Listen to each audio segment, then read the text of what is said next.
Bonjour à tous et à toutes, voici un podcast dans lequel j'aimerais vous parler d'un livre dont le titre est Les ressources insoupçonnées de la colère de Marshall B. Rosenberg. C'est parti.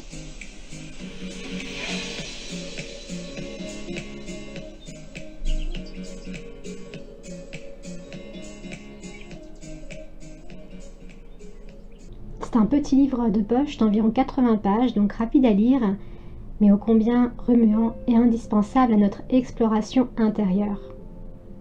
Mais d'où vient la colère ? Le premier point que je souhaite vous partager et qui a comme ouvert les fenêtres de ma conscience et en même temps les rideaux de mon cœur est le suivant. L'origine de la colère n'est pas l'événement qui l'a déclenchée, mais une cause beaucoup plus profonde, plus humaine et plus puissante. La première fois que j'ai découvert cette dichotomie entre le déclencheur et la cause originelle de la colère, c'est lorsque je dévorais avec mes yeux et mon cœur les bandes dessinées d'Armella. Dans le tome 1 de Émotions, enquête et mode d'emploi, Rator, le personnage, sent la colère exploser en lui lorsqu'il voit les chaussettes de son colocataire traîner un peu partout, alors que Porco, ça le fait rire de voir les chaussettes de Renardo se balader dans l'appartement. Donc les chaussettes sont un déclencheur, mais non l'origine de la colère, puisque Porco, lui, ne se met pas en colère en les voyant. Nous pouvons trouver la cause originelle de la colère en nous demandant quel est le besoin. Quel est le besoin qui n'est pas satisfait actuellement en nous ? Attention, le besoin n'est pas forcément quelque chose qui nous manque, qui est absent de nous. C'est un état intérieur qui est enfoui sous la tonne de poussière, de pensées biscornues, de jugements, d'interprétations. Cette tonne de poussière, qu'elle se soit accumulée de par nos pensées ou celles des autres, de par les expériences ou les traumas, qu'elle soit dirigée contre nous ou contre les autres, elle nous empêche de percevoir et de ressentir l'étincelant joyau d'humanité et d'amour présent en chacun et en chacune de nous.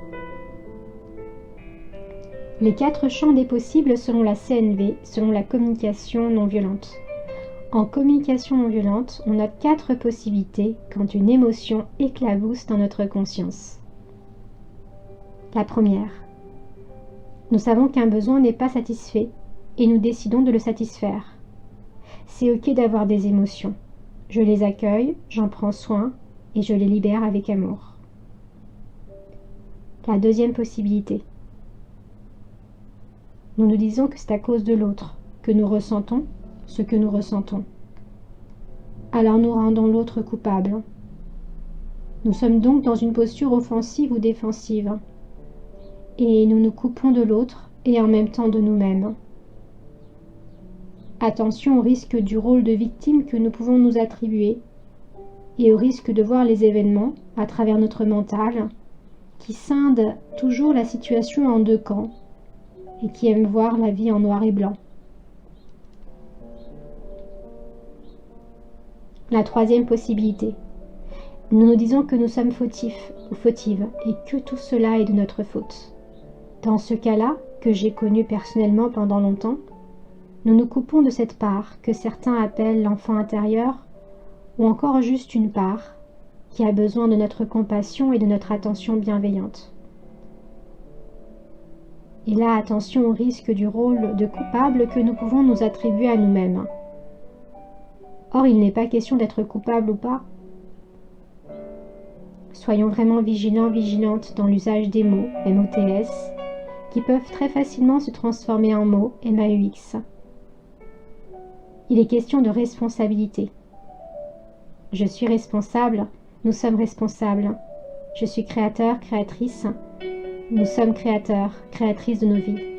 Et j'ai le droit de faire des expériences. Certaines aboutissent facilement et d'autres demandent plus de répétition. Quatrième possibilité. Nous apprenons à écouter les mots MAUX de l'autre, les mots MAUX de son cœur blessé, ceux qui se cachent derrière les mots MOTS parfois violents qui sortent de sa bouche comme un volcan en ébullition. Nous apprenons à l'écouter au-delà des mots MOTS qui pourraient blesser notre cœur. Il est important dans cette option de cultiver un feu intérieur ou un foyer du cœur qui sait que l'amour nous protège suffisamment pour entendre avec calme et douceur les mots d'un amour blessé que l'autre a besoin de laisser s'évacuer, de partager et de libérer. Selon moi, cette quatrième option est une des attitudes les plus challengeantes à développer, car elle nous demande d'avoir suffisamment confiance en la vie, en soi et en l'autre, pour savoir que derrière une attitude qui pourrait à premier abord nous faire peur ou réveiller un sentiment de rejet, il y a un amour blessé. Un amour blessé qui ne sait pas comment s'exprimer. Apprivoiser la colère, apprendre à dompter ou à apprivoiser la colère. Quand nous apprenons à dompter ou à apprivoiser la colère, nous comprenons comme une évidence que la colère à l'état brut nous coupe de cette part d'humanité, du vivant, présent en chacun, en chacune de nous. Quand nous ne prenons pas le temps de ce quart de seconde magique dont nous parle la méditation de pleine conscience, mindfulness, ou encore les neurosciences, pour voir vraiment ce qui se joue dans les coulisses, eh bien nous nous faisons avoir, nous ne voyons pas l'envers du décor. Quand nous comprenons que chaque colère est un cadeau qui nous offre l'opportunité de retrouver une part de nous, perdue sous la tonne de poussière, alors là, nous commençons déjà à poser un nouveau regard sur la colère.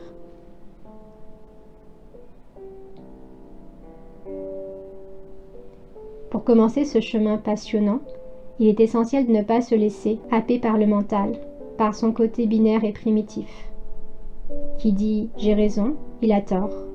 Elle est ceci, je suis cela. Il est essentiel de ne pas laisser le mental diriger la danse de notre vie. Il n'est surtout pas question non plus de réprimer la colère. C'est l'une des souffrances les plus grandes que nous pouvons nous affliger à nous-mêmes. C'est ce que j'ai fait longtemps, étant enfant et même parfois adulte. Et la médecine traditionnelle chinoise confirme qu'une colère rentrée est une vraie bombe. Une vraie bombe que l'on dépose dans le corps humain et dont les répercussions peuvent être très graves.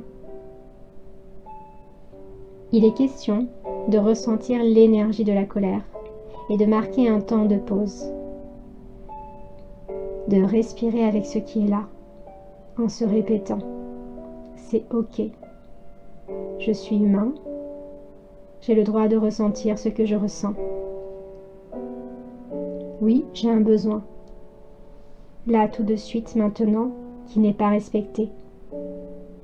Et je suis capable de répondre à ce besoin, ici et maintenant. »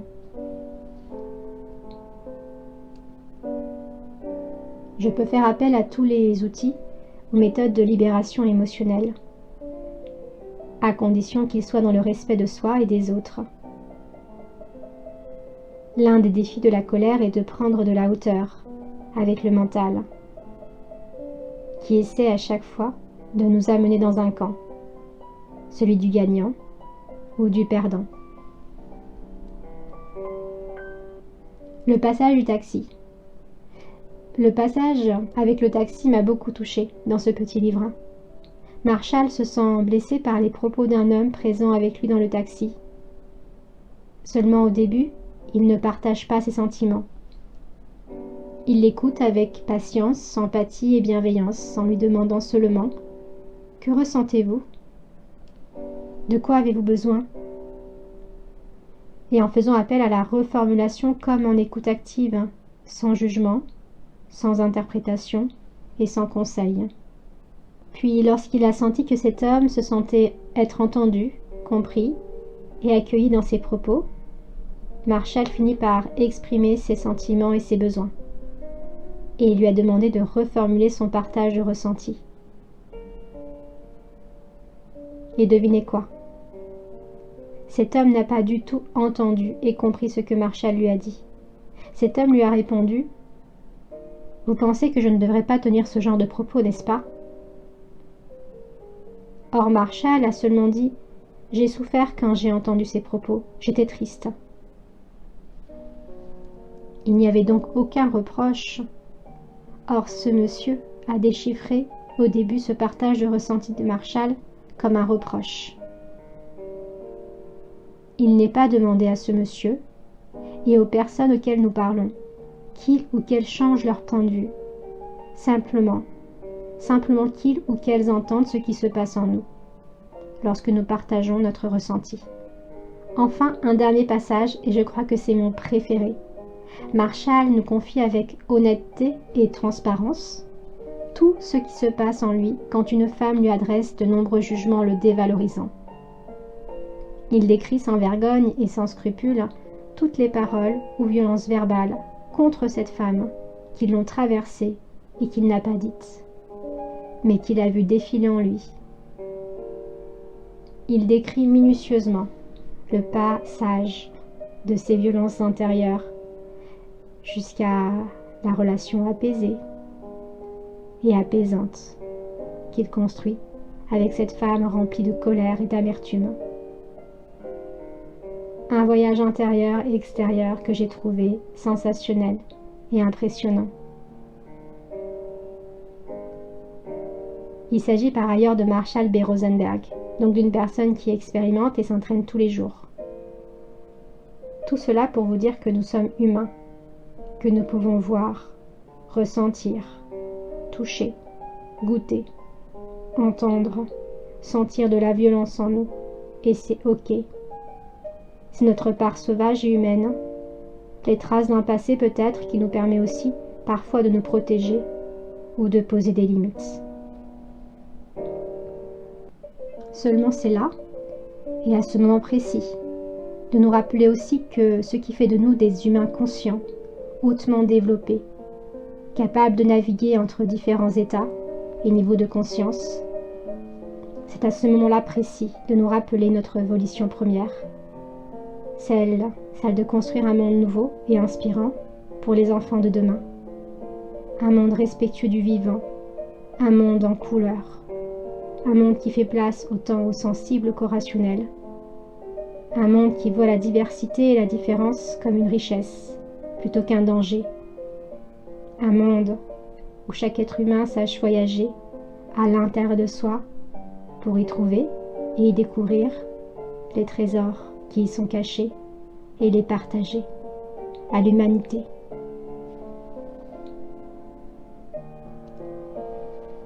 Merci de m'avoir écouté. À très bientôt.